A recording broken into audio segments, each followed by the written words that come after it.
Muy buenas tardes, jóvenes.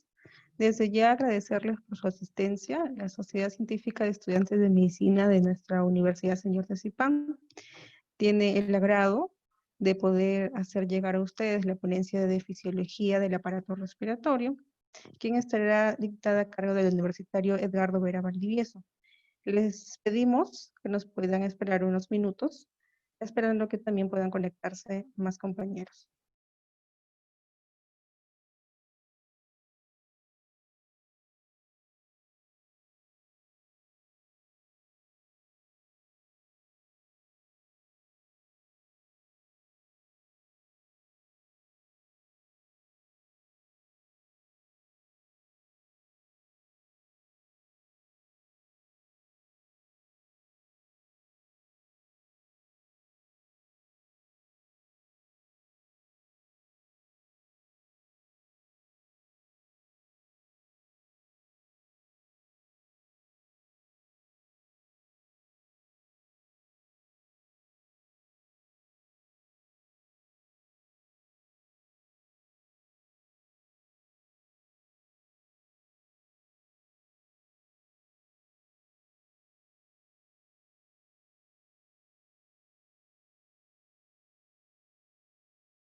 Muy buenas tardes a todos los asistentes.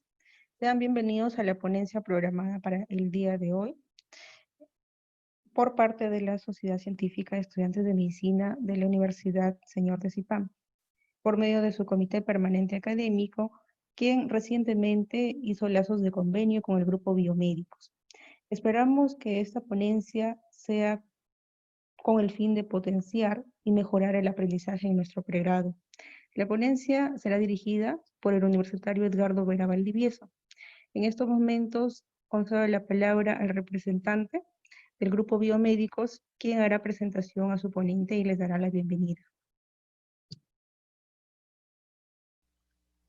¿Qué tal? Buenas tardes con todos.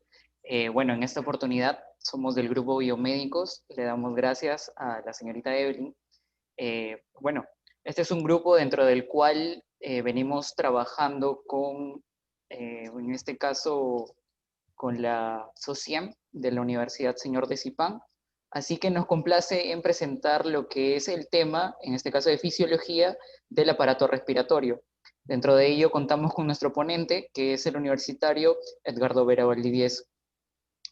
Por ello, les doy el pase a Edgardo para que comience con lo que es fisiología del aparato respiratorio. Espero les guste el tema y disfruten.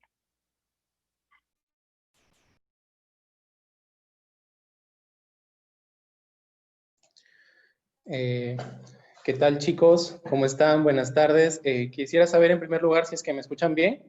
Si es que me escuchan bien todos, por favor, para poder corroborar el audio. Perfecto, Edgardo, se te escucha muy bien. ¿Sí? ¿Sí me escuchan? ¿La cámara se ve bien? Porque hay veces en que la cámara me juega mal y no me gustaría que esta sea una de estas veces. Cámara y audio se escuchan ¿Sí? ¿Todo perfectamente, Edgardo. bien? Ok, entonces miren, en este caso pues ya nos dieron la presentación de mi persona y de lo que es el tema, ya no creo que sería bueno abrumar un poco más de eso. Vamos a dar inicio con lo que es la ponencia, ¿no? De lo que es fisiología del sistema respiratorio. A ver, un momento por favor para poder apoyarme del puntero.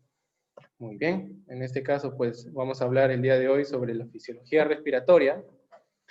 ¿Correcto? En este caso, pues vamos a iniciar con una pequeña motivación, ¿no? En donde dice, todos nuestros sueños se pueden hacer realidad si es que tenemos el coraje de perseguirlos, ¿no?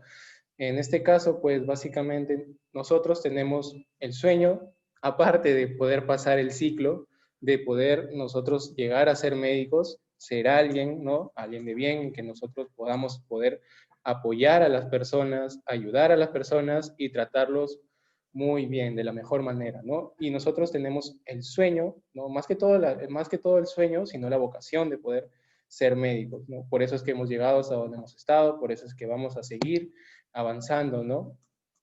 En esta hermosa carrera. Entonces, muy bien, después de toda esta motivación, vamos a empezar. En este caso vamos a ver que la principal función de lo que es el sistema respiratorio va a ser la captación de O2 y la eliminación del CO2, ¿no? Esto es un tema que pues nos refieren mucho en lo que es en la parte de primaria, inicial, secundaria, ¿no? Algo que ya sabemos, pero en este caso pues vamos a ir abundando un poco más adentro en este tema. Vamos a ver que vamos a tener 4 componentes, en este caso. Primero, lo que es una ventilación pulmonar, ¿no? Que ojo, la ventilación pulmonar no vayan a pensar que solamente es el ingreso del aire, sino una ventilación pulmonar completa vendría a ser lo que es una inspiración, o sea, el ingreso del aire hacia los pulmones y alvéolos, y la expiración, la salida de este, ¿no? Uno con material que es el oxígeno y el otro con dióxido de carbono o CO2. En este caso, pues también, cuando el aire ingresa, se tiene que hacer una difusión de CO2 y O2.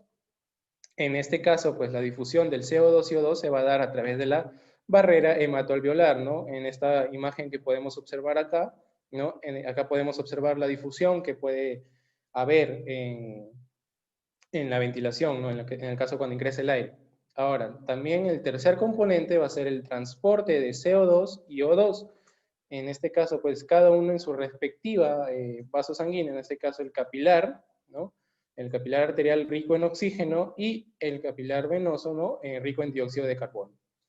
Y también vamos a tener una regulación en la ventilación. Acá vamos a poder ver que vamos a tener dos tipos. Vamos a, tener el tipo en neural y el tipo químico. ¿Sí? En este caso el neural vamos a ver que se va a encontrar en lo que es el bulbo raquídeo, en el núcleo del tracto solitario, en el de la inspiración y el de la expiración justo en la parte ventral y el núcleo neumotáxico, ¿no? Ya vamos a ir abordando esos temas después.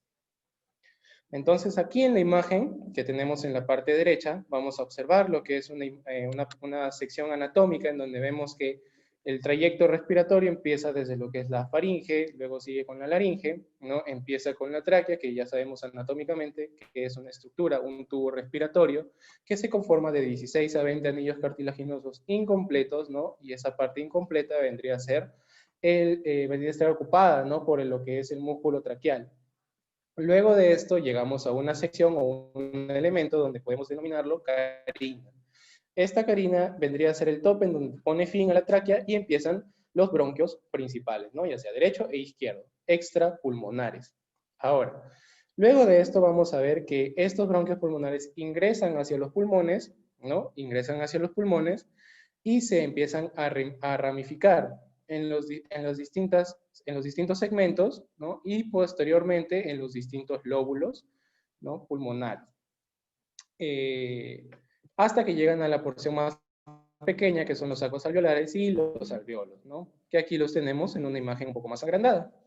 En este caso acá podemos encontrar o ver, ¿no? los sacos alveolares, que vamos a ver que están conformados por un bronquiolo terminal, después el bronquiolo respiratorio y posteriormente los sacos alveolares, que están conformados por los alveolos, ¿no? Y agrandando la imagen de un alveolo, podemos encontrar en lo que es la difusión que hay de O2 y CO2, ¿no? El cambio gaseoso del aire rico en oxígeno pasa a lo que es la sangre y la salida del dióxido de carbono de la sangre hacia el aire alveolar. ¿Sí? ¿Hasta aquí todo bien?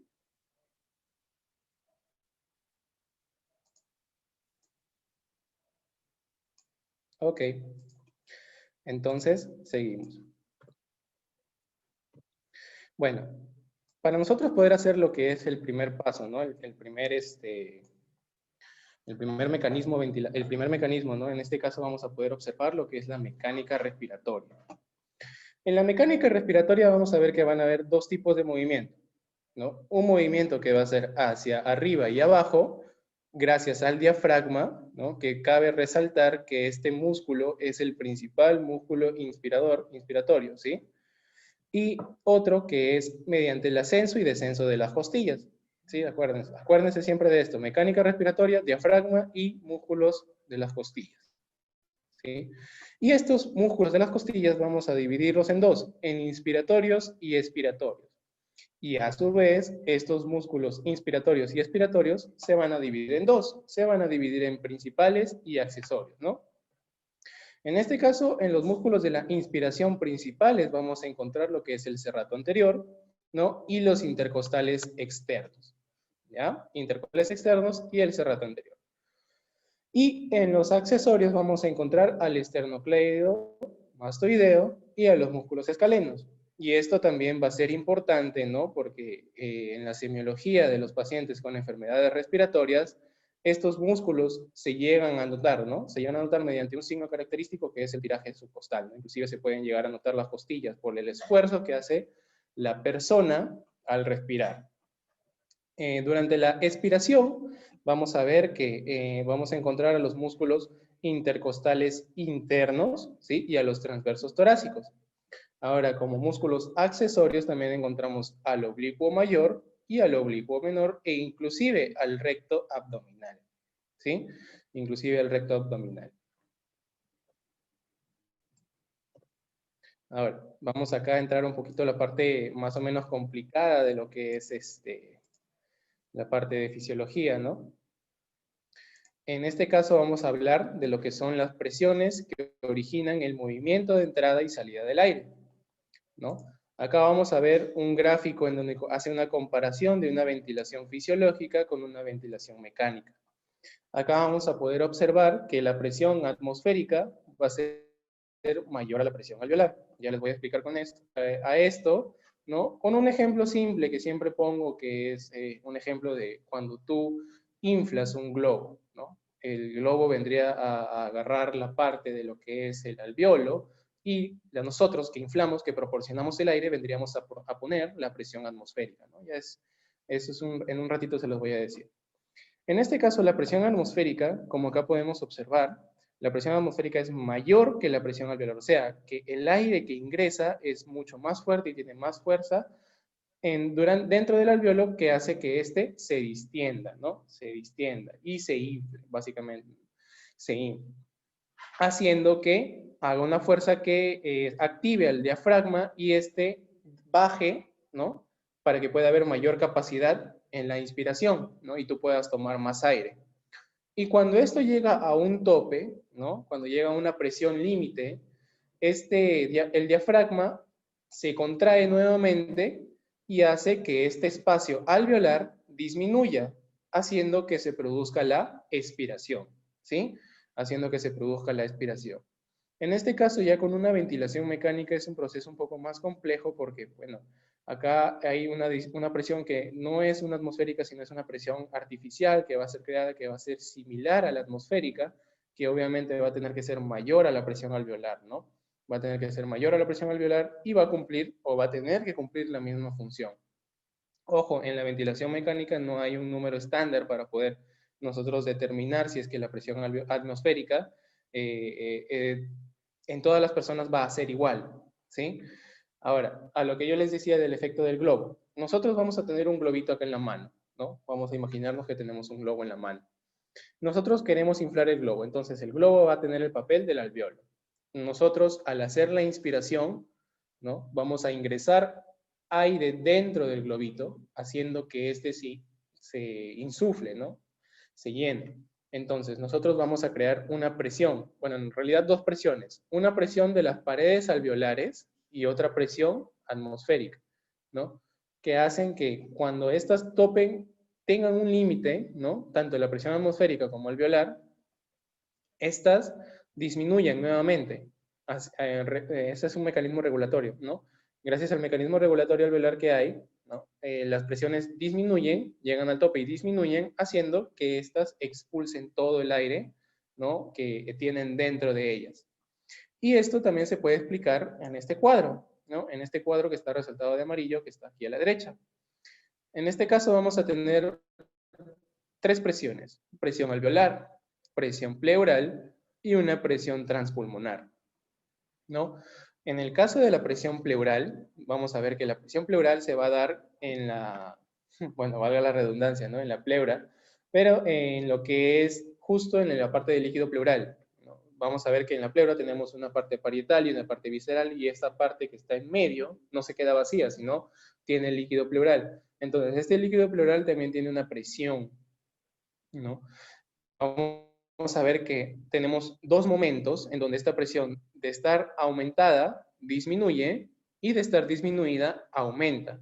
En este caso, como podrán observar, aquí abajo empieza aumentada la presión durante la inspiración y termina disminuida. Y como la expiración es un proceso continuo a este, ¿no? Continuo a este, empieza desde una presión disminuida hacia una presión aumentada. En este caso, las presiones correspondientes vendrían a ser entre -5, ¿no? Hasta -7.5. O sea, desde el inicio de la inspiración empieza de -5 y al final de la expiración termina con -7.5. Y al inicio de la expiración empieza con -7.5 y termina con -5. ¿Sí? Con -5. En este caso, pues, esto podría explicarse que mientras nosotros ingerimos, bueno, ingresamos más aire, ¿no? Ingresamos más aire a los alveolos, estas presiones van disminuyendo. ¿Por qué? Porque el alveolo tiene que distenderse, ¿no? Y con una presión aumentada no lo va a lograr hacer. Entonces, el alveolo automáticamente empieza a distenderse, ¿no? Se distiende, se distiende, se distiende, hasta que llega a un tope que es el -7.5 y empieza nuevamente a contraerse, ¿no? En este caso, pues, la pleura empieza nuevamente a contraerse y hace la presión pleural. Y lo mismo pasa en la presión alveolar. El mismo mecanismo es, solo lo único que cambia son el número de presiones. ¿sí? El número de presiones, que en la presión alveolar empieza con menos 1 y termina con +1, ¿no? Y en la expiración empieza con +1 y termina con -1, ¿sí?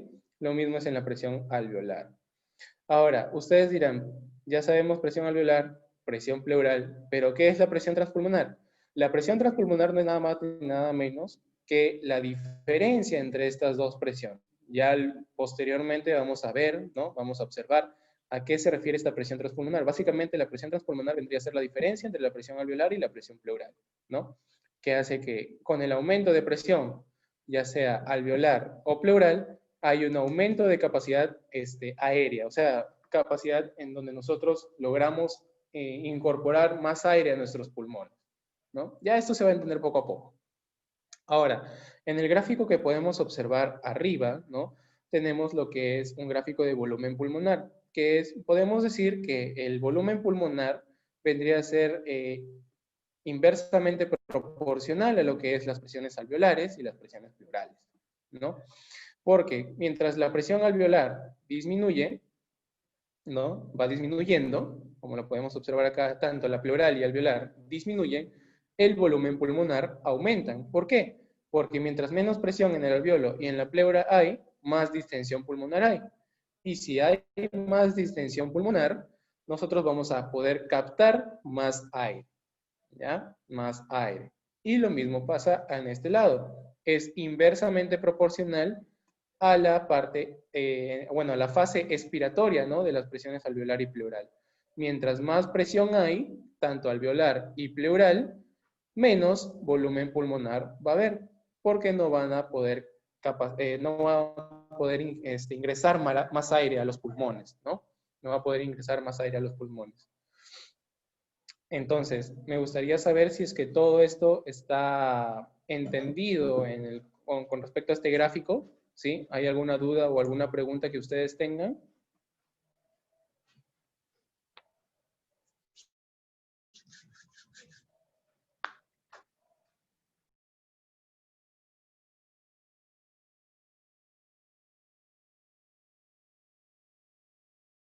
¿Hay alguna duda o alguna pregunta que ustedes tengan?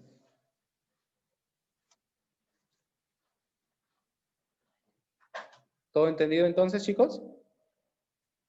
Entonces, a ver, pues si es que todo está entendido, vamos a continuar, ¿no? Vuelvo a prender mi camarita porque, como se habrán dado cuenta, estaba un poquito caluroso en este ambiente. A ver, acá en este gráfico nuevo que tenemos, vamos a poder observar lo que es el gráfico de la distensibilidad pulmonar. En este caso, el gráfico de la distensibilidad pulmonar va de la mano con este gráfico de acá atrás, ¿no? Que vimos anteriormente, ya que este gráfico nos muestra cuán distensible o cuánta capacidad de expansión tiene un pulmón, ¿no? Acá podemos ver que la distensibilidad pulmonar es el volumen en que los pulmones se expanden en cada aumento unitario de presión transpulmonar. Y aquí es donde viene a entrar esta presión. Si se dan cuenta ustedes en el gráfico que podemos encontrar acá, ¿no? El gráfico que podemos ver aquí, hay un espacio, ¿no? Que se genera. En este caso, la diferencia entre estas dos presiones será la presión transpulmonar. Entonces, mientras este espacio aumente, ¿no? Aumente un centímetro de agua más o menos, va a aumentar o disminuir en 200 mililitros la capacidad pulmonar, ¿sí? O sea, mientras más grande sea este cuadrito que está aquí, ¿no? Va a indicarnos una mayor capacidad, ¿no? Pulmonar. Pero mientras más disminuido esté, nos va a indicar una menor capacidad pulmonar. En este caso, si es que ustedes pueden ver la ligera diferencia que hay durante la inspiración y durante la expiración en los tamaños, miren, acá podemos ver una presión transpulmonar mucho más grande, ¿no? Gracias a la disminución de las presiones y gracias al aumento del volumen pulmonar. Pero en la expiración vemos una disminución, creo yo, notable, ¿no? Gracias a que se pierde el volumen pulmonar, gracias al aumento de la presión alveolar y pleural, ¿no? En este caso, pues un pulmón sano tiene una distensibilidad pulmonar de 200 mililitros de aire por cada centímetro de agua, de presión transpulmonar. Que eso significa que por cada aumento de presión transpulmonar, ¿no? El pulmón va a tener una capacidad, va a tener más 200 de capacidad pulmonar. Si un volumen corriente es de 500, ¿no? Y esta presión transpulmonar aumenta, ya no van a tener 500, sino que la ley de distensibilidad pulmonar nos dice que por cada centímetro de agua aumenta 200 mililitros, ¿no? Ya no va a tener 500, sino va a tener 700, ¿ya? Y así sucesivamente con respecto a nuestras inspiraciones. Ahora, les había mencionado que la parte, en este caso, de la parte de las presiones, por el lado, ¿no?, de lo que es el pulmón, vamos a tener dos fuerzas. Unas fuerzas que van a ser elásticas del tejido pulmonar y otras fuerzas que van a ser de tensión superficial. Unas van a ser externas y otras van a ser internas. En este caso, las fuerzas externas van a ser las del tejido pulmonar, en este caso, pues, son las fibras de elastina y colágeno, ¿no? Las que van a dar una presión con respecto a la insuflación o a la distensión del alveolo, ¿no? Bueno, acá cuando cuando el pulmón está desinflado, rudimentariamente hablando, estas fibras permanecen enredadas en el parénquima pulmonar, pero cuando estas se insuflan, los pulmones insuflan, estas se van a expandir e inclusive van a producir una fuerza elástica, ¿no? Y bueno, tenemos las fuerzas de tensión superficial, ¿no? Estas fuerzas de tensión superficial, como les había mencionado, son fuerzas que están dentro del alveolo y van a estar producidas, ¿no? Básicamente por lo que todo el mundo conoce, que es lo que contiene el alveolo y que secreta los neumocitos tipo 2. Y esto, a ver, chicos, ayúdenme, sería, ¿se acuerdan de esto? ¿Se acuerdan de esto? ¿Cuál es el líquido que está dentro de los alveolos y evita que esto colapse? Surfactante. Surfactante, ¿no? Uh-huh. Muy bien. Entonces, las fuerzas de tensión superficial van a estar generalmente creadas por el surfactante, ¿no? Que hace que el contacto aire-agua, ¿no? Evite que éstas hagan un colapso alveolar. Y aquí es lo que les estaba hablando, ¿no? Tenemos al surfactante, básicamente es un agente activo de superficie en agua que va a ser secretado por los neumocitos 2 y estos a su vez van a constituir el 10% de la superficie alveolar, ¿no? Y el surfactante va a estar compuesto por el componente principal de todo es el nombre más largo, obviamente, dipalmitoilfosfatidilcolina, las apoproteínas e iones calcio, ¿no? Y acá podemos encontrar un cuadro, una imagen en donde podemos ver un experimento en donde un alveolo está sometido a la presión atmosférica sin surfactante y con surfactante. En este caso, pues las fuerzas las fuerzas de la pared pulmonar, ¿no? Las fuerzas parenquimatosas vienen a colapsar al alveolo, ¿no? Gracias a que estas tienen mayor fuerza externa que interna, ¿no? Y ahí podemos ver una fuerza cohesiva que hace que todas las moléculas se unan. Y con surfactante vamos a ver que la pared alveolar va a estar estable, ¿no? Va a estar estable ya que las moléculas surfactantes van a ayudar a poder mantener lo que es la arquitectura alveolar y estas eviten colapsar. Acuérdense, el dipalmitoilfosfatidilcolina siempre va a ser el componente más importante de todo el surfactante porque este se encarga de disociar lo que es las moléculas de agua con el oxígeno, ¿sí? Y acá tenemos lo que es un cuadro, ¿no? Un cuadro relativo que nos resume mucho lo que son los volúmenes de reserva expiratoria, ¿no? Bueno, en este caso volúmenes y capacidades, ¿no? Que van a ser 4-4. En este caso, pues, esta es una parte de espirometría, ¿no? Que siempre tenemos que tener en cuenta. Podemos encontrar básicamente el volumen corriente. ¿Y qué es el volumen corriente? El volumen corriente es el que nosotros damos en un estado, pues, inconsciente, ¿no? La respiración que tenemos, ya sea a la hora de dormir, ya sea a la hora de estar sentados, mirando el televisor o leyendo un libro, ese es el volumen corriente, ¿no? Y ustedes me van a decir, si hay volúmenes y capacidades, estos van a tener lo que es un valor, ¿no? Un número en específico, ¿no? En este caso, el volumen corriente va a ser de 500 mililitros, ¿sí? De 500 mililitros o 0.5 litros. En este caso, el volumen de reserva inspiratoria, va a ser el volumen que una persona puede inspirar luego de un de una respiración normal.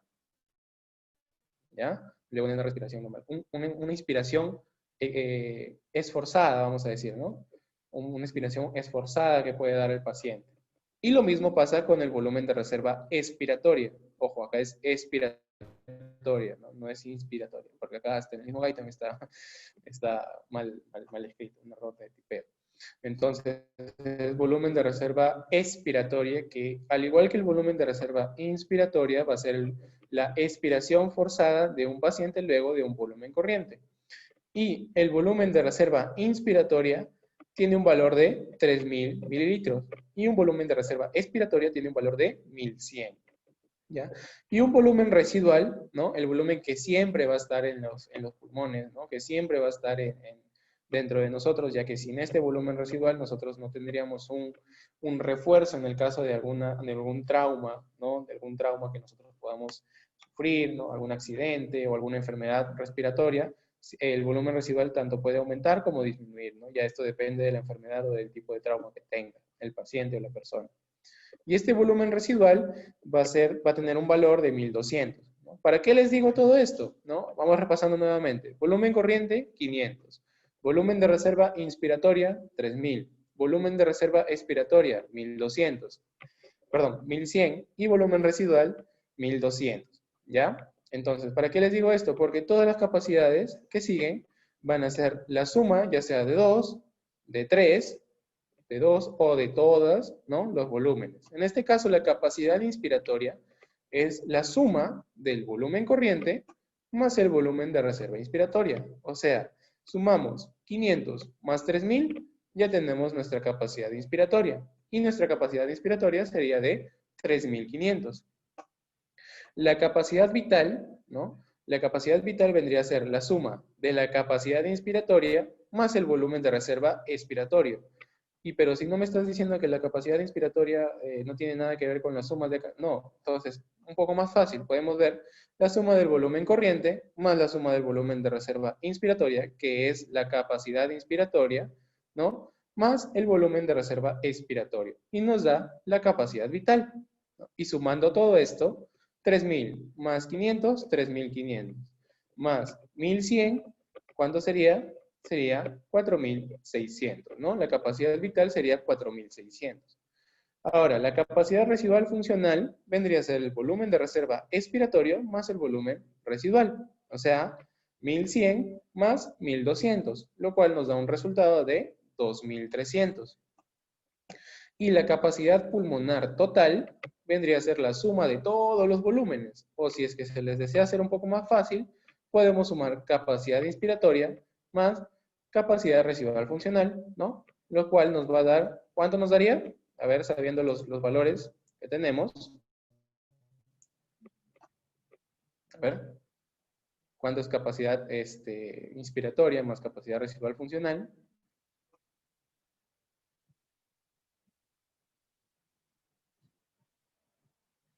$5.800 mililitros. ¿Perdón? ¿Alguien habló? Sí, 5.800 mililitros.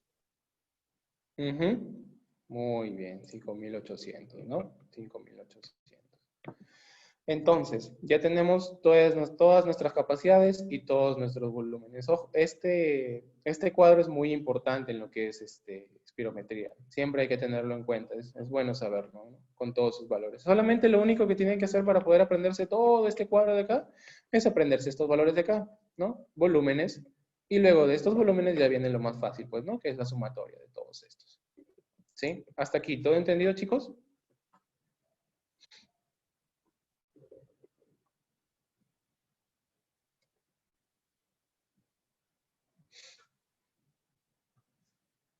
Ok. Entonces, vamos a seguir. Ahora, con lo que es la circulación pulmonar, ¿no? Circulación pulmonar, en este caso vamos a presentar dos tipos, una nutricia y otra funcional. En este caso, la nutricia va a estar dada por una circulación de bajo flujo y alta presión, ¿no? Que hace alusión a la circulación sistémica con sangre arterial. Y esto se da gracias a ¿quiénes? A las arterias bronquiales, ¿ya? Y la funcional va a ser de alto flujo y baja presión, que hace alusión a la circulación pulmonar con sangre venosa. Y se da gracias a quienes, a las arterias pulmonares. Ojo, esto es importante también. En este caso, pues también es muy importante, ya que esto nos ayuda mucho en lo que son patologías que tienen relación con lo que es el corazón, en este caso, ya que corazón y a nivel respiratorio siempre tienen una muy buena relación porque básicamente uno, aparte de que están juntos, ¿no? Aparte de que anatómicamente están prácticamente juntos, también comparten lo que es el riego arterial, ¿no? En este caso, gracias a las arterias pulmonares. En este caso, el volumen de sangre de los pulmones va a ser de 450 mililitros, o sea, aproximadamente 9% de la volemia total. Y de todos estos 450 mililitros, 70 de ellos van a estar dentro de los capilares pulmonares, ¿ya? Y también vamos a tener presiones. En este caso, la presión sistólica en el ventrículo derecho, ojo, porque si nosotros estamos hablando de arterias pulmonares, tenemos que partir del ventrículo derecho, ¿no es cierto? Porque en el ventrículo derecho llega la sangre poco oxigenada, ¿no? De las venas cavas. Entonces, empezamos aquí, ventrículo derecho. En el ventrículo derecho de un ser humano normal, en promedio es en la presión sistólica 25 milímetros de mercurio. Y la diastólica vendría a ser entre 0 a 1, ¿no? En la arteria pulmonar, en la presión sistólica vamos a tener que es 25 milímetros de mercurio también, y en la diastólica va a ser de 8. Y la presión arterial media, ¿no? Va a ser 15 milímetros de mercurio, ¿no? La presión capilar pulmonar va a ser de 7 milímetros de mercurio, ¿no? Esto nos puede ayudar también para lo que es para poder también correlacionar, ¿no? Más con una patología, en este caso, pues puede ser tromboembolismo pulmonar, insuficiencia cardíaca, ¿no? Muchas otras patologías que pueden tener una relación directa y una afectación directa con lo que son las presiones, ya sea sistólica y diastólica, ¿no? Y a esto también tenemos que agregarle el flujo sanguíneo a través de los pulmones. No sé si ustedes alguna vez habrán escuchado hablar de las famosas zonas de West, ¿no? Las zonas de West, que las tenemos aquí graficadas en este lado.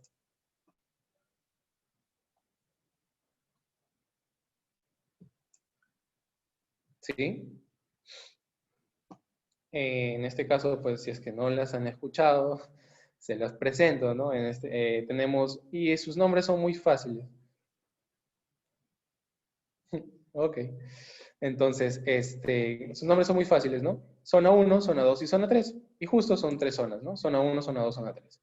Y esto es sencillo de aprender porque en la zona 1 vamos a encontrar que la presión alveolar va a ser mayor que la presión hemática, ¿no? O sea, aquí va a haber más, en términos simples, ¿no? Va a haber más aire que sangre, ¿ya? Va a haber más aire que sangre. Y acá, acá se va a dar un típico hallazgo, ¿no? En una patología muy común que ya se los voy a preguntar de aquí, ¿no? Y en esta zona 1 vamos a encontrar que durante todo el ciclo cardíaco no va a haber flujo de sangre. No hay flujo de sangre, así que es por demás, ¿sí? Y este también va a ser el denominado espacio muerto fisiológico. Ojo, tenemos espacio muerto anatómico, que sería todo el trayecto antes de ingresar al pulmón, y tenemos el espacio muerto fisiológico, que ya sabemos ahora que es la zona 1 de West, ¿no? O sea, la parte apical del pulmón. En el caso de la zona 2, vamos a encontrar que la presión alveolar va a ser menor también que menor que la presión hemodinámica o hemática, ¿no? Pero solo durante la sístole, ¿sí? Durante la sístole. Y en la sístole vamos a ver que hay un flujo de sangre pulsátil debido a que se dan momentos de presión máxima, ¿no? En este caso, durante la diástole, no va a haber flujo sanguíneo, ¿no? No va a haber flujo sanguíneo. Y en la zona 3 vamos a encontrar que la presión alveolar va a ser menor que la presión hemática. En este caso, durante todo el ciclo cardíaco va a haber un flujo constante, ¿no? Entonces, en donde podemos encontrar una mayor difusión de oxígeno y dióxido de carbono va a ser ¿en dónde? Aquí. Donde vamos a encontrar una menor difusión va a ser en la zona 1. y donde vamos a encontrar una zona, bueno, una difusión intermedia, ¿no? En ciertos momentos, en ciertas fases, va a ser en la zona 2 de West, ¿no? Y vamos a ver que hay mecanismos reguladores de la presión que van a ser dependientes de la necesidad fisiológica alveolar, ¿ya?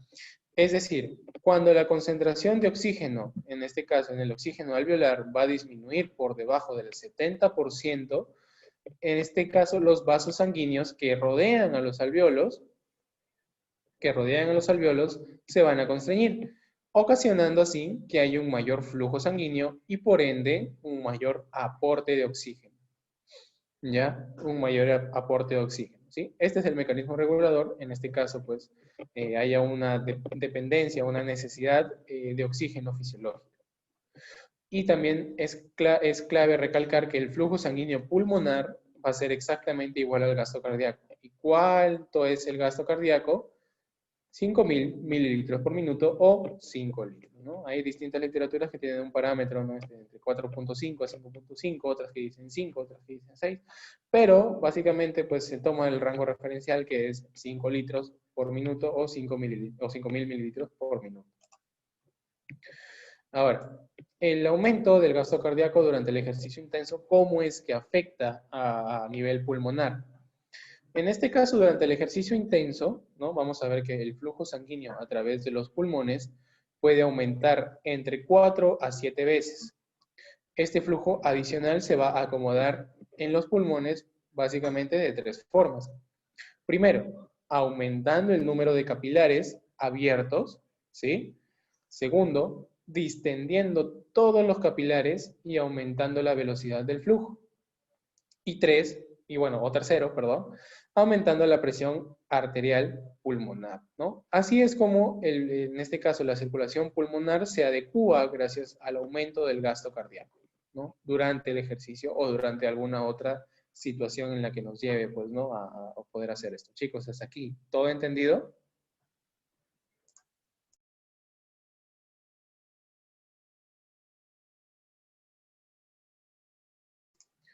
¿Alguna pregunta que ustedes deseen hacer?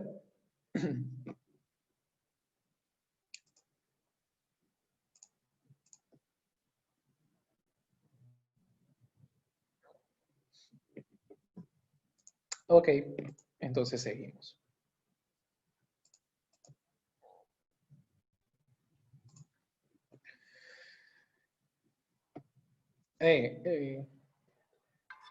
Sí, aquí puedo observar el chat. Mira, me dicen cuál es la literatura que uso. En este caso, la literatura que estoy usando es de Fisiología de Guyton y Hall, ¿no? 13ª edición, y también el libro de Linda Constanzo, ¿no? Las dos literaturas. Ahora, como les había hablado, si es que no hay más preguntas, a ver. Ok. Ahora, seguimos. Si es que, como les había hablado en un momento anterior, tenemos un líquido, perdón, en la cavidad pleural. En este caso, este líquido en la cavidad pleural vendría a ser el líquido pleural, ¿no? Ya lo había mencionado. Y este líquido se va a encontrar justo, ¿no? Como pueden observar en la imagen de la derecha. Perdón. Lo encontramos justo entre ambas, ¿no? Capas pleurales, la capa parietal y la capa visceral, ¿no? Justo lo encontramos aquí. Vamos a ver que los pulmones se van a presentar en ambas pleuras, un líquido que permite al pulmón moverse con total libertad durante la respiración normal. O sea, este líquido, aparte de que también nos da una presión para la distensión, también nos ofrece, ¿no? Un medio seguro para los pulmones de distensión. Cuando este líquido va a exceder sus cantidades, este exceso de drenado es drenado mediante bombeo por los vasos linfáticos que se abren directamente, ¿no? Se van a abrir directamente estos vasos linfáticos, ya sea por los ganglios linfáticos axilares, torácicos, ¿no? E inclusive hasta cervicales, podemos encontrar este drenado, ¿no? Inclusive mediastínico. En este caso, pues como les había mencionado, se van a abrir en el mediastino, superficie superior del diafragma y las superficies laterales de la pleura parietal, ¿no? Acá están todas las superficies laterales. Ahora, vamos a entrar al tema de principios físicos del intercambio gaseoso. Vamos a ver aquí tres nuevas tres nuevas definiciones, tres nuevos términos que vamos a tener que definir para poder nosotros aprender estos principios físicos. El primer término que vamos a hablar va a ser sobre la difusión neta.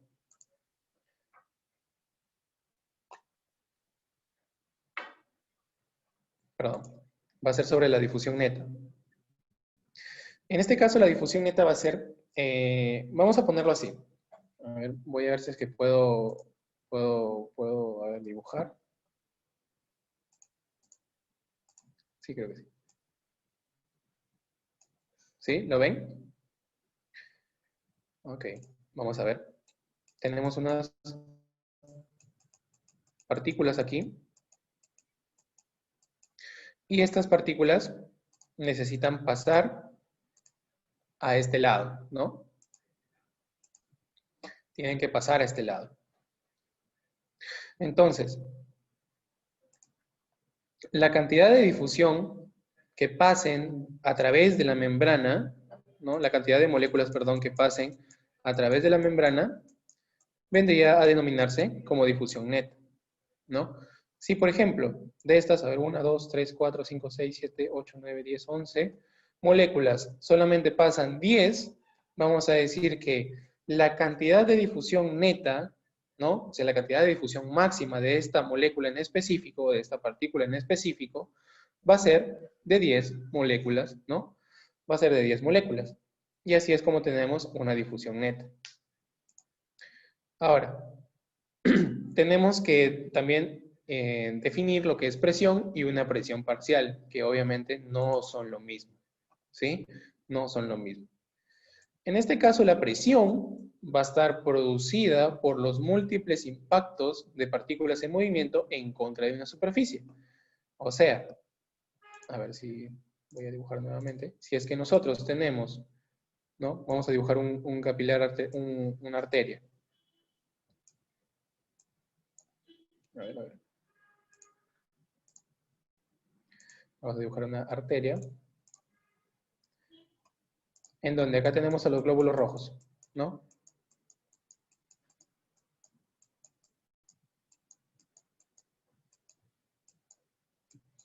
Nos parece que este paciente tiene una sinusitis. Vamos a encontrar, ¿no? Que estos glóbulos rojos van a hacer una presión a través de todas sus paredes, ¿no?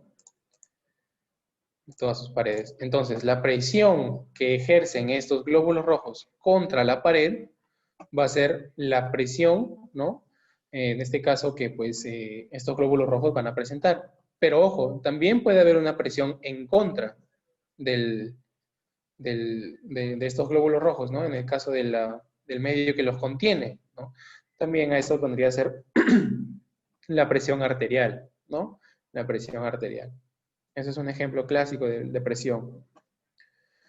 Y también vamos a encontrar una presión parcial. Y podemos volver a este gráfico que tenemos a la izquierda, ¿no? En donde estaba, ¿no? Todas las partículas. En este caso, este gráfico va a ser de la composición del aire, ¿no? Del aire. En este caso, el aire se va a constituir, ¿no? de un 21%, de oxígeno y un 79% de nitrógeno. ¿Sí? De nitrógeno.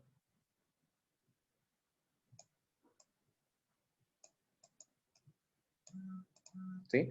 De nitrógeno. Entonces, nosotros vamos a llamar a presión parcial, en este caso, por cada una de las moléculas o de componentes de este determinado ambiente, en este caso el aire, ¿no?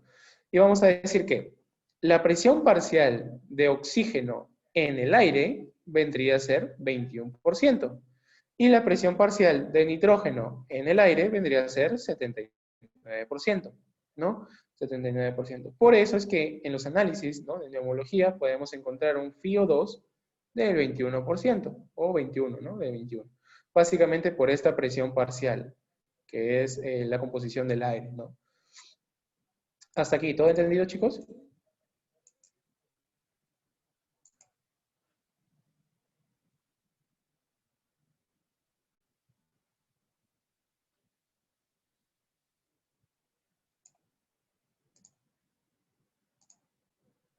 Ok.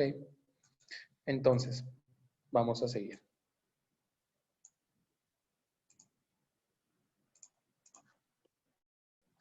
Y ahora, tenemos este gráfico, ¿no?, que nos puede mostrar una composición del aire alveolar y el aire atmosférico. En este caso vamos a marcar la composición del aire a través de todo el trayecto pulmonar, ¿sí?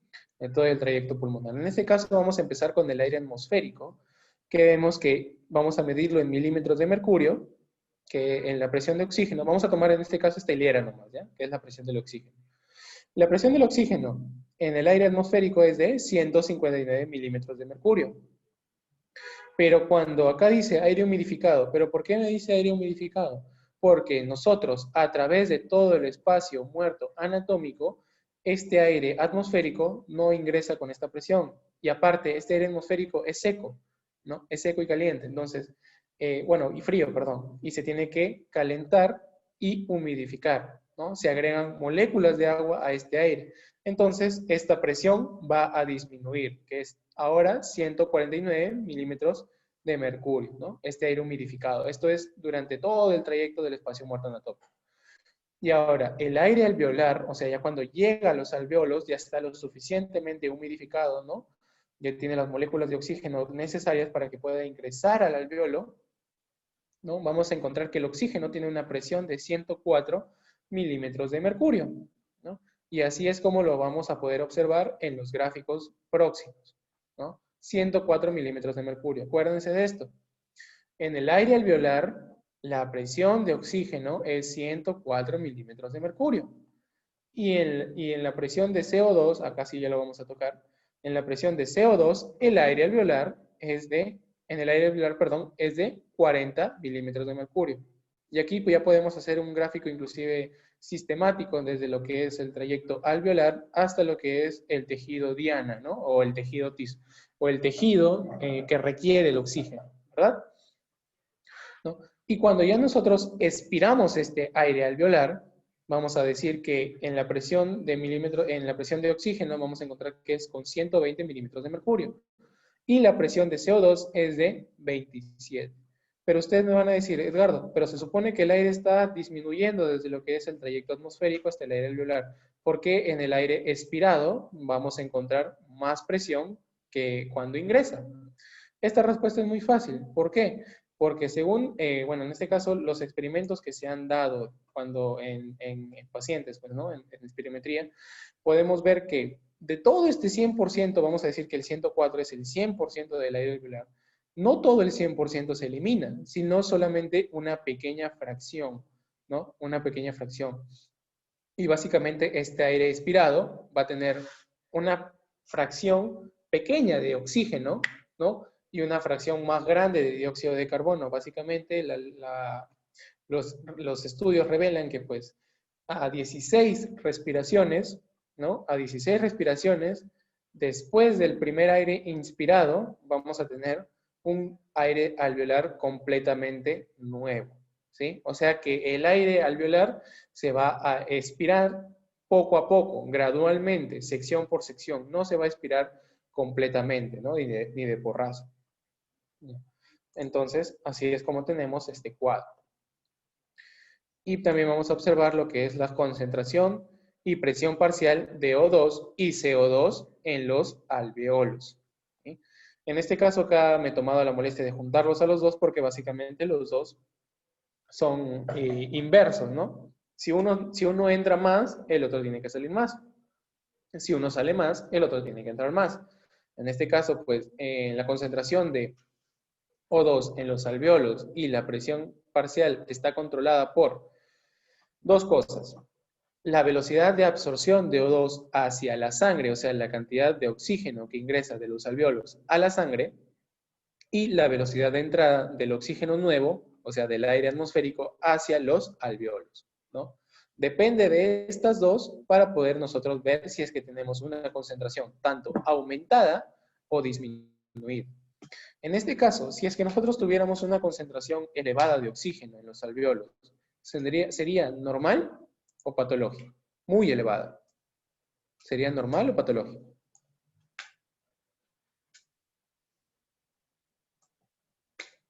¿Sería normal o patológico? A ver.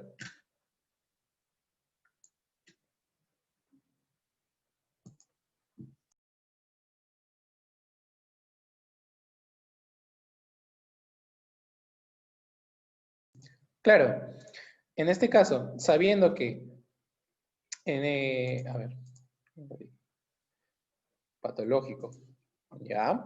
En este caso, sabiendo nosotros que la concentración de O2 dentro de los alvéolos va a depender, uno, de la velocidad de absorción de O2 hacia la sangre, la velocidad de entrada de O2 nuevo hacia los pulmones, vamos a encontrar que si es que nosotros vemos una concentración elevada de O2 y CO2, perdón, de O2 nomás, elevadísima, ¿no? Va a ser normal o patológico.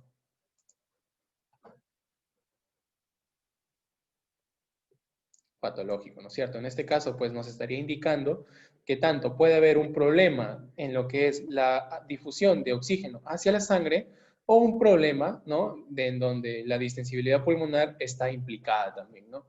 Por ejemplo, puede haber un problema a nivel en tromboembolismo, ¿no? Que en este caso, pues las vénulas se tapan, ¿no? Se tapan, se obliteran gracias a los coágulos que se forman, ¿no? Y esto evita que haya, y esto hace que haya un menor riego sanguíneo funcional, ¿no? Y hace que haya una menor absorción o bueno, en este caso difusión de O2 de los alvéolos a la sangre.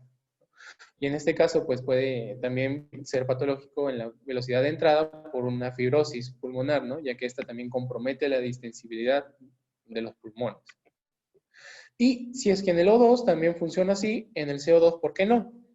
En la presión parcial de CO2 alveolar aumenta en proporción directa a la velocidad de excreción de O2. ¿Ya? O sea, de CO2. Mientras más CO2 sale, va a aumentar la presión de CO2, ¿no? Alveolar. Y la presión de CO2 alveolar va a disminuir en proporción inversa a la ventilación. O sea, mientras más aire rico en oxígeno ingrese, menor cantidad o menor presión de CO2 vamos a encontrar dentro de los alveolos. Chicos, ¿hasta aquí todo entendido?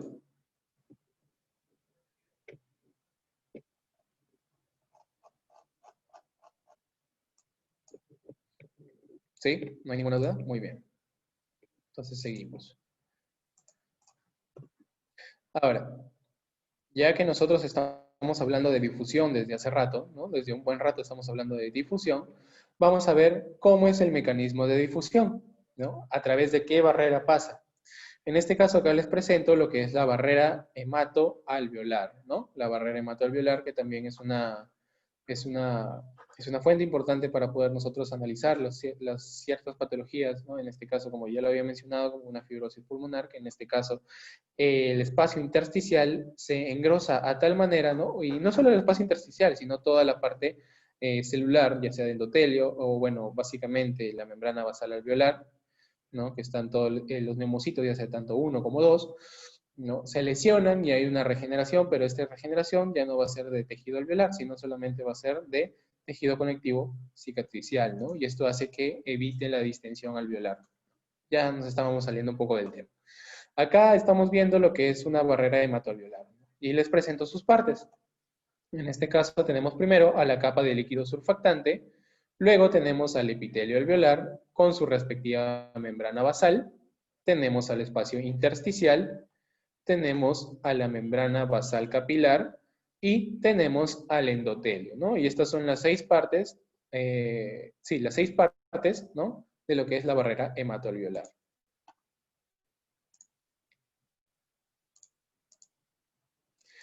¿No? Ahora, vamos a ver que hay factores que van a influir en la velocidad de difusión gaseosa a través de la membrana respiratoria, ¿no? Y estos factores van a ser, primero, el grosor de la membrana, ¿no? Si es muy gruesa, obviamente la difusión va a ser más lenta. El área superficial de la membrana, si es que tenemos una membrana más pequeña, va a poder difundir muy poco oxígeno, ya que a nivel capilar, ¿no? Tenemos en cuenta que también a nivel capilar el diámetro de este capilar solamente va a tener espacio para un eritrocito, ¿no? Solamente para un eritrocito. Tiene el espacio necesario para un eritrocito. Entonces, si nosotros tenemos un menor espacio o un área superficial de esta membrana, obviamente este eritrocito no se va a poder difundir bien de oxígeno, ¿no? Y va a tener un menor transporte de oxígeno. y el coeficiente de difusión y la diferencia de presión parcial, ¿no? Como ya habíamos hablado antes, las presiones parciales de oxígeno y CO2 van a estar aquí, ¿no? Y en este caso, pues depende de la necesidad fisiológica. Si encontramos más CO2 que O2, obviamente vamos a hacer una expiración y la difusión de O2, perdón, y la difusión de CO2 va a estar disminuida. En este caso estamos hablando de la difusión del capilar hacia el alveolo, ¿no?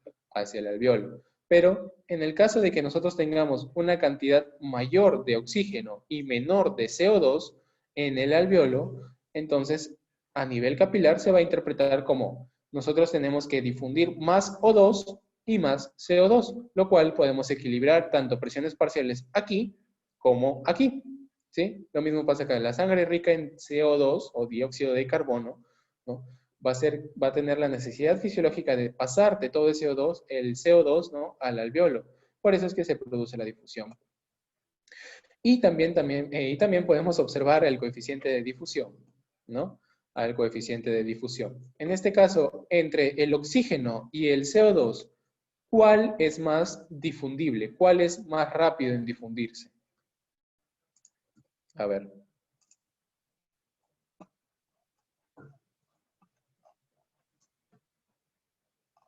El CO2, ¿no es cierto? El CO2. ¿Me puedes decir en cuántas veces más?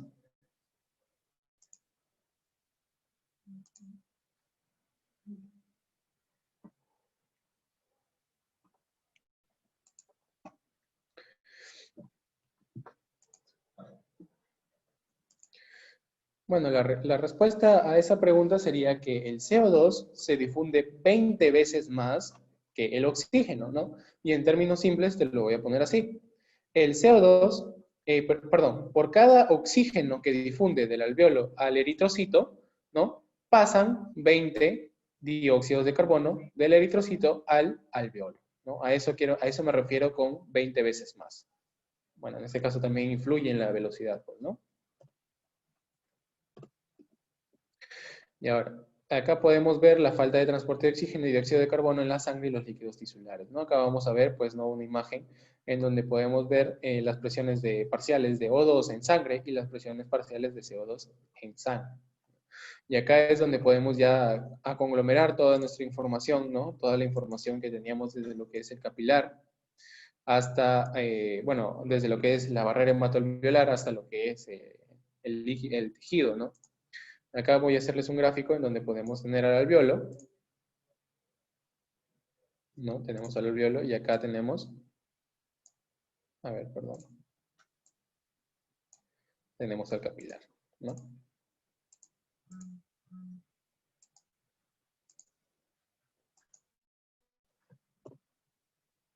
A ver, disculpen, ¿me escuchan?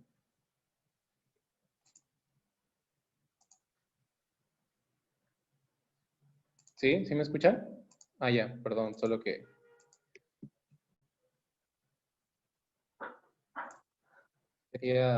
solo que la pantalla me está jugando está dando una mala jugada. No sé si es que pueden ver el cambio de diapositiva. No. A ver, un momento, por favor.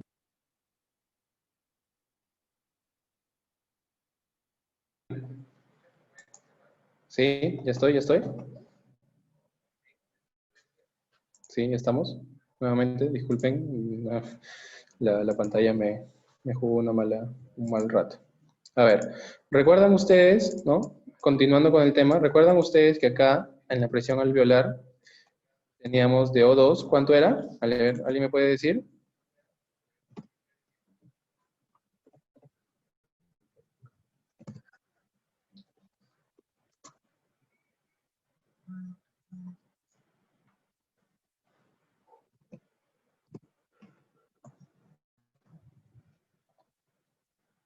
A ver. ¿Alguien me puede decir cuánto era la presión alveolar de O2? A ver, ¿lo recuerdan?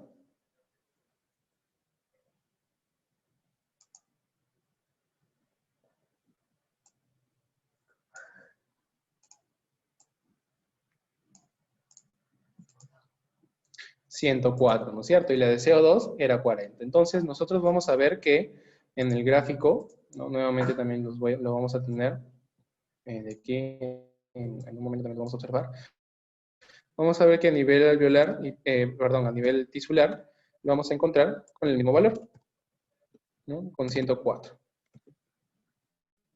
Lo que sí no sé es cómo, cómo disminuir la letra del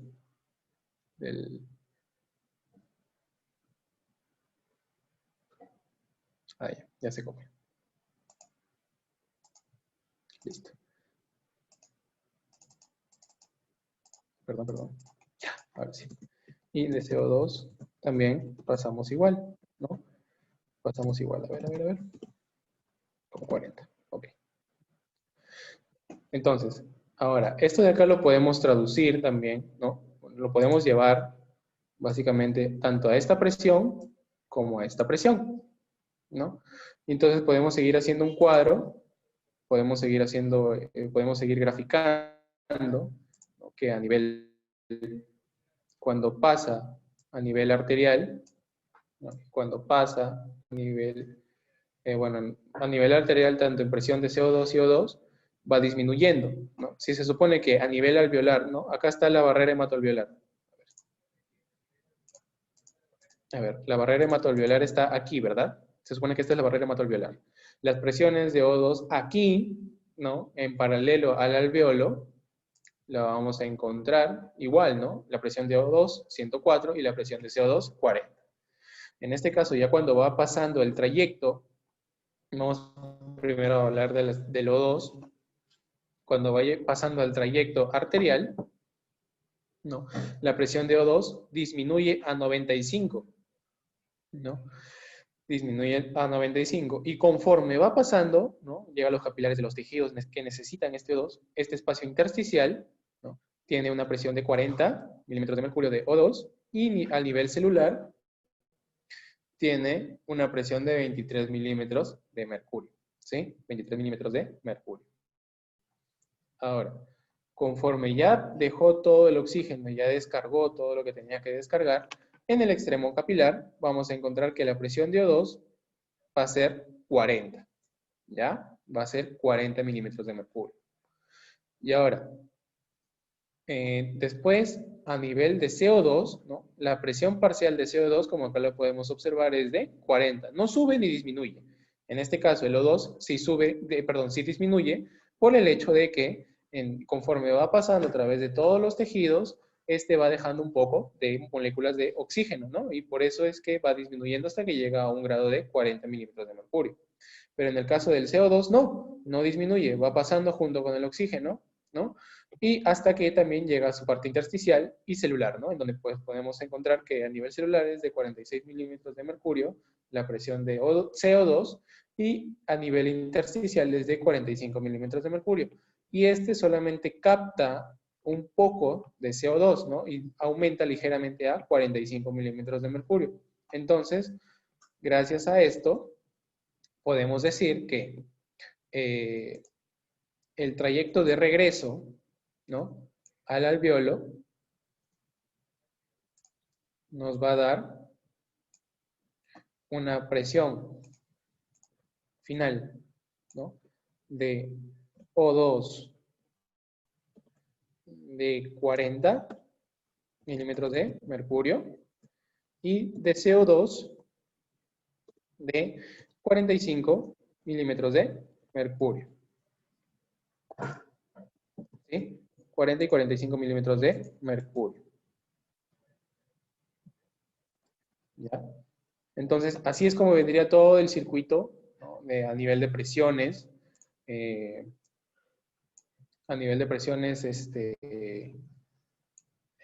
los capilares, ¿no? En las arterias. ¿Sí? ¿Hasta aquí todo entendido, chicos? ¿Sí lograron comprenderlo? Para poder borrarlo.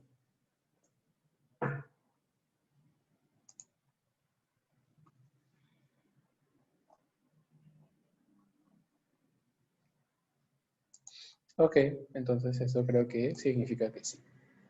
Entonces vamos borrando poco a poco, muy bien, ya está. Seguimos. Y aquí está lo que les había mencionado, ¿no? Acá está lo que les había mencionado, donde podemos encontrar la presión de O2 alveolar de 104, hacen el intercambio y paulatinamente, pues, ¿no? Este es como va y así es como regresa. Como va y así es como regresa, ¿no? Y bueno, lamento esta imagen muy nítida que tenemos acá a la derecha, es la representación del flujo de O2, ¿no? A nivel arterial y a nivel sanguíneo, y a nivel venoso, perdón. Y tenemos esta famosa curva, ¿no? Esta famosa curva que es la curva de disociación de la hemoglobina. En este caso vamos a tener en cuenta que la curva de disociación puede tomar dos rumbos, tanto un rumbo hacia la derecha como un rumbo hacia la izquierda, ¿no? Ambos rumbos. En este caso, pues vamos a ver que cuando se desvía a la izquierda, ¿no? Vamos a tener un pH alto, ¿ya? Un pH alto. Vamos a tener una presión arterial de CO2 baja, una temperatura baja, ¿no? Y un 2,3 difosforoglicerina bajo. O sea, en este caso la de 2,3 difosforoglicerina vendría a ser una sustancia que nos ayuda, pues, ¿no? A los procesos metabólicos de generación de ATP, etc. Y la desviación a la derecha vendría a ser todo lo contrario. Si en la izquierda era pH alto, va a ser ahora a la derecha un pH bajo. Y lo mismo cambia, pues, ¿no? La presión arterial, ¿no? De CO2 va a ser alta, la temperatura va a ser alta y va a tener un 2,3 de fosfoglicerina alto, ¿no? Y esto, pues, también nos va a ayudar a poder identificar ciertas patologías, en este caso por acidosis o por alcalosis, ¿no? Ya van a ir encontrando ustedes, ya van a ir aprendiendo un poco más sobre esto, pero esto es lo único que les puedo adelantar hasta ahora, ¿no? Tienen que tener en cuenta bien esto, ¿no? Lo que es la curva de disociación de la hemoglobina. Y aquí, en esta imagen, podemos observar, ¿no? Podemos observar que el trayecto de todo el CO2 y O2, ¿no? Esta es la barrera hematoalveolar, perdón, esta es la barrera del capilar, ¿no? Y acá está el tejido que necesita el O2. ¿Y cómo es el intercambio, ¿no? Entre el CO2 y el O2? En este caso, pues, cuando el glóbulo rojo llega al tejido que necesita el oxígeno, el CO2 automáticamente toma un trayecto hacia el glóbulo rojo. Entonces, el CO2 ingresa a la zona capilar arterial, ¿no? Y hace su ingreso al glóbulo rojo. En este caso, pues va a tomar dos vías. La primera y la única vía que, bueno, en este caso nos interesa, vendría a ser esta vía, ¿no? De la anhidrasa carbónica, en donde el CO2 se une con el agua, ¿no? Se une con el agua y forman la anhidrasa carbónica. Gracias a la anhidrasa carbónica forman el ácido carbónico, lo siento. Y este ácido carbónico se disocia en bicarbonato y en hidrógeno. Ahora, ¿qué hace este bicarbonato? Solamente se excreta, ¿no? Se excreta del glóbulo rojo hacia el torrente sanguíneo. ¿Y qué hace este hidrógeno? Este hidrógeno llega y se une a la hemoglobina, ¿no? Que en esta instancia está unida con el oxígeno, disocia esta unión y el hidrógeno se une a la hemoglobina y deja al oxígeno solo, haciendo que este oxígeno tome un trayecto hacia la célula, ¿no? Que necesita de esto, que necesita ser oxigenado. Y llegamos a lo que es la parte de regulación de la respiración. Aquí es donde pues ya vamos a encontrar a nivel del tallo cerebral, ¿no? Y a nivel químico también tenemos dos tipos de regulación de respiración a nivel del tallo cerebral gracias a estos núcleos que podemos encontrar aquí y a nivel químico gracias a las zonas básicamente pues de los sensores químicos que nos ayudan a detectar grandes aumentos o disminuciones de CO2 en sangre. Básicamente es CO2, no O2, ¿ya? CO2.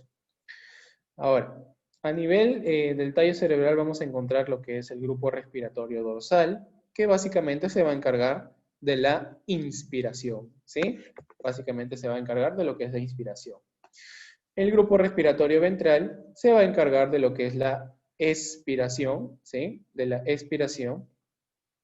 Y el centro neumotáxico va a medir la profundidad y la distensión pulmonar que nosotros tomemos en cada ventilación, ¿sí? En cada ventilación. Básicamente va a inhibir a este centro de la inspiración, ¿no?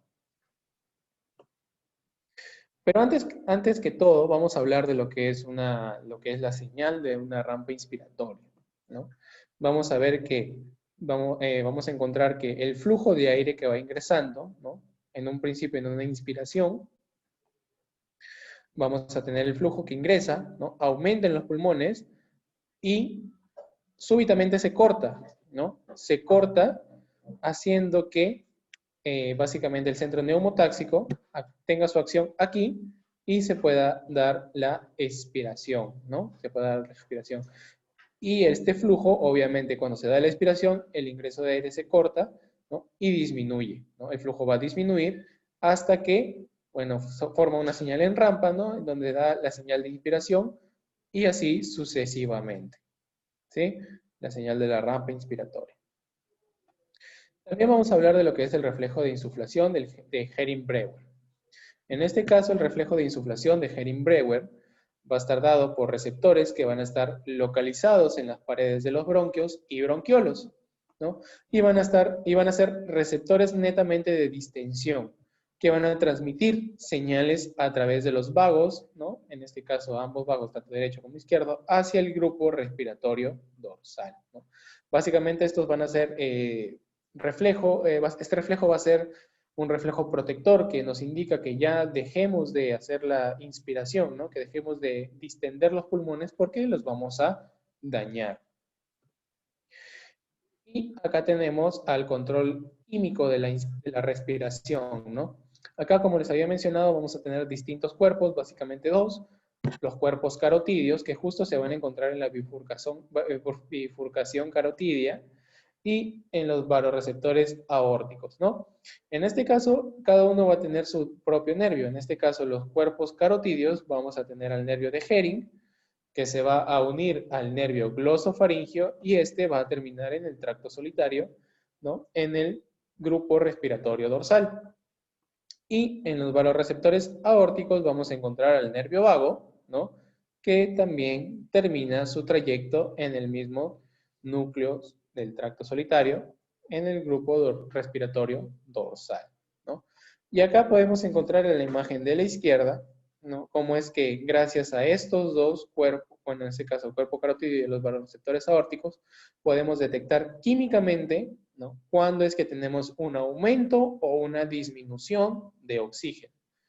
Igual que en el glóbulo rojo, nosotros vamos a poder encontrar pues, que el dióxido de carbono se une al agua, ¿no? A la molécula de agua. Forman el ácido carbónico, ¿no? Y este se disocia.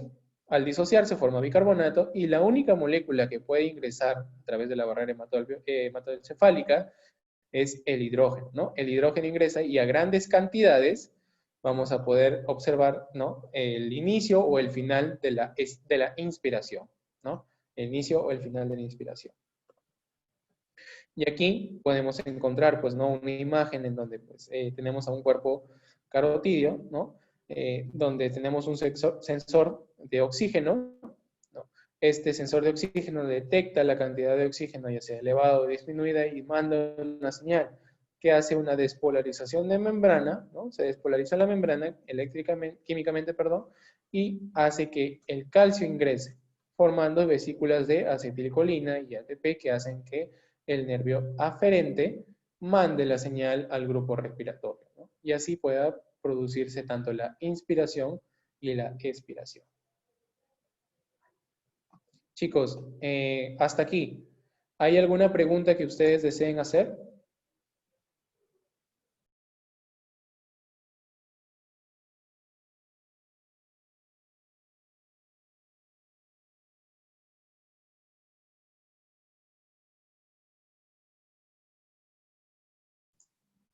¿Todo quedó claro, chicos, hasta aquí? ¿Algo que deseen acotar o que repita?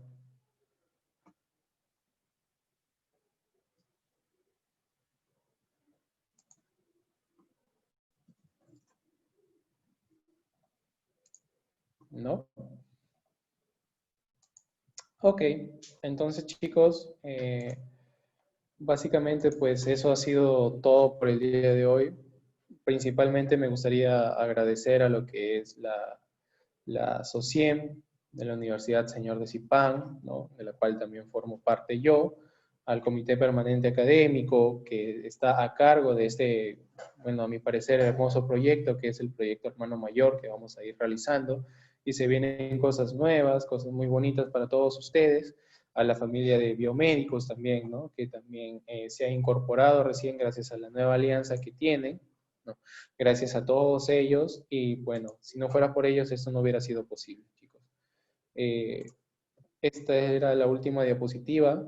Muchas gracias por su atención, ¿no? Mi nombre es Edgardo Verda Valdivieso, gracias a Evelyn Vázquez, ¿no? Que es la directora del Comité Permanente Académico, gracias a Carlos Beltrán y a Diego Chávez, que son los administradores de la Academia de Biomédicos, ¿no? Y bueno, le doy pase a Evelyn, ¿sí? Muchas gracias, chicos. Muchas gracias, Edgardo Vera Valdivieso, por tu excelente ponencia. Agradecemos también al Grupo Biomédicos por las coordinaciones previas y por haber hecho llegar la ponencia para todos ustedes, jóvenes alumnos. Agradezco también a la presidenta de toda la Junta Directiva por la difusión de la actividad. Y en este momento voy a dejarlos, por favor, no se vayan, por unos minutitos, porque voy a dejar a cargo al representante de biomédicos, quien se va a encargarle de poder explicar un poquito sobre el grupo de estudios y también hacerles algunas invitaciones. No se olviden, por favor, de seguir en la página de la Sociedad Científica de Estudiantes de Medicina como SOCIEN USS. Nos encontramos tanto en Facebook como SOCIEN-USS y en Instagram como SOCIEN-USS.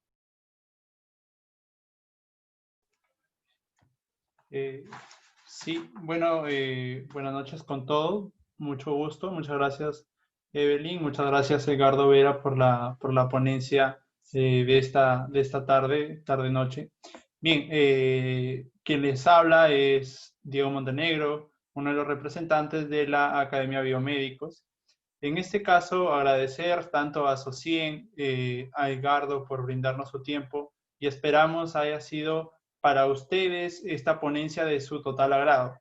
También asimismo comentarles que, como dijo Evelyn, nos sigan a través de todas nuestras redes, tanto las redes de Socien USS y a través de las redes de biomédicos, para que puedan estar al tanto de los próximos eventos que se van a venir realizando, ya que se vienen nuevos proyectos, se van a venir nuevas enseñanzas, nuevos temas, sobre todo para mejorar en este caso y dándole la oportunidad, como en el caso de Edgardo, con un proyecto del hermano mayor, se le llama, para que puedan haber la enseñanza, en este caso de alumnos que quisieran enseñar. También, asimismo, decirles que tanto Carlos Beltrán como quien les habla pertenecemos al grupo biomédicos. En esta oportunidad nosotros hemos pactado con lo que es SOCIEN USS un convenio, una alianza estratégica, para así nosotros, junto con ellos, poder brindarles tal vez en eventos o clases donde todo sea para bien de ustedes. Como les digo, las clases van a ser totalmente gratuitas, como pueden observar. Van a tener van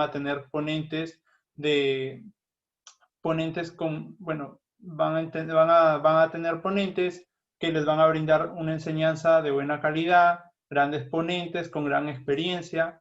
Como les digo, les invito a buscar nuestras redes, a seguirnos a través de nuestras redes, a SOCIEN, al Grupo Biomédicos, ya que se vienen muchos proyectos más en conjunto, que todo va a ser para beneficio tanto de ustedes.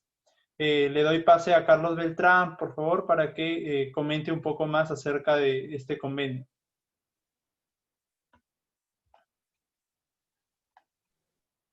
¿Qué tal? Buenas noches con todos. Bueno, en esta oportunidad, gracias Diego por darme el pase. Mi nombre es Carlos Beltrán. Yo también formo parte de lo que es, o soy uno de los representantes del grupo Biomédicos. En esta oportunidad, agradecerle a Edgardo Vera por la ponencia del día de hoy. Muchísimas gracias al grupo también de la SOCIEM, que nos ha brindado, en este caso, formar esta alianza muy novedosa, muy buena, que sirve más que todo para afianzar o darle ese apoyo al estudiante de medicina, ya sea de toda la parte del pregrado. Dentro de ello, se nos vienen cosas muy novedosas, como les ha mencionado Diego, se vienen ponencias, ya de aquí se nos viene una ponencia quincena de este mes, nos va a acompañar una doctora, en este caso con un tema de semiología, también netamente de lo que es el aparato respiratorio. Por ello, como pueden ver dentro del banner que se les está proyectando, pueden notar en el caso de SOCIEM, los pueden seguir con lo que es el Facebook, los tienen como SOCIEM-USS, en el Instagram también los pueden seguir como SOCIEM-USS, y al grupo Biomédicos, que en este caso ha formado esta alianza muy buena, muy novedosa, en este caso en Facebook, como Señor Biomédico, tienen nuestros números de los representantes, ya que se nos vienen también ciertos cursos a dictar para los chicos, ya sea de cuarto ciclo en adelante, este apoyo que se les va a brindar ciertas clases, y a la vez para los miembros de SOCIEM se les presenta un descuento, en este caso que es el 15% de descuento, por formar parte del grupo de biomédicos, o en este caso también de SOCIEM. También tienen el Instagram de biomédicos, en este caso bio-médicos, y nos pueden seguir en el canal de YouTube como Biomédicos. Ahí estamos subiendo todo tipo de contenidos. Subimos, hace algunos días hemos subido lo que son contenidos para los chicos de cuarto ciclo, que los hemos venido afianzando en los cursos de anatomía, histología, embriología y fisiología. Dentro de las ponencias, nosotros contamos con una buena plana docente y a la vez vamos a estar de la mano con lo que es la SOCIEM USS. De antemano, muchísimas gracias a la SOCIEM, muchísimas gracias a nuestro ponente Edgardo Vera, y los esperamos para las ponencias a futuro. De antemano, muchísimas gracias por parte del grupo Biomédicos. Los esperamos. Así es muchachos, gracias Carlos. Y bueno, eso sería todo, hacer nuestra presentación oficial como la primera ponencia que realizamos en conjunto junto a SOCIEM USS. Los invitamos también a formar parte de SOCIEM USS, ya que como dijo Carlos, se les va a brindar una ayuda también para lo que son miembros de SOCIEM USS, porque el grupo Biomédicos también nosotros contamos con una academia en la cual pues brindamos, como bien se sabe, cursos fuera en este caso de la universidad, ¿no? Guiándonos de la malla curricular de medicina, pero para miembros de SOCIEM USS se tienen bastantes, en el convenio que hemos establecido, tienen bastantes beneficios, así que los invitamos a que también sigan las redes de ellos, y de esta manera también puedan ver cuando haya tal vez, para que ustedes puedan ingresar también a lo que es SOCIEM, y puedan también ser beneficiados de este beneficio, valga la redundancia, que se tiene en cuenta. Así que muchas gracias muchachos por tomarse el tiempo de estar en esta ponencia. Espero la ponencia haya sido de su total agrado. Muchas gracias con todos y tengan todos muy buenas noches. Bueno, de esta manera estamos dando por finalizada la ponencia de fisiología del aparato respiratorio. Agradecemos a todos por su asistencia y de antemano seguir invitándolos para las siguientes actividades programadas por parte de toda la sociedad científica, estudiantes de medicina de la Universidad Señor de Zipán. Que tengan buenas noches.